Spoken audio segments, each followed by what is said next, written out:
Assalomu alaykum hurmatli obunachilarimiz. Mana transformer deganlarimiz tayyor bo'ldi. Buni ichini razmerlariga kelsa, ichini razmeri 1.40, joyiga yo'llashi 1.75 joyga tushadi. Endi funksiyalarini ko'rsatib o'tamiz. Mana yosh bolalar ham bemalol ishlatadi, xudo xolasa. Bu stol bo'lgan holatlari, stolning razmerlari 68 ga 1.71. Bu yakka spalni holati.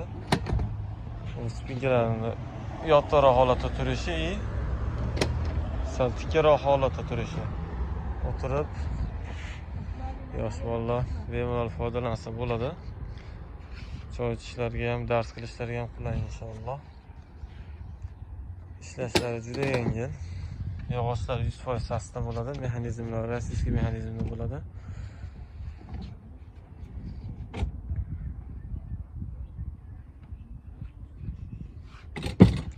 Bu mana spalni bo'lgan holatlari. Endi shu holatda razmerlari 1.40 ga, uzunasi 2 metr bo'ldi. Asosiy mana mexanizmlarga e'tibor berib qo'yamiz. Rossiyskiy eng yaxshi mexanizmdan bo'ladi, xudo xolasa. Kimga shunday sifatli mebellar kerak bo'lsa, pastdagi nomer bilan aloqaga chiqaveramiz.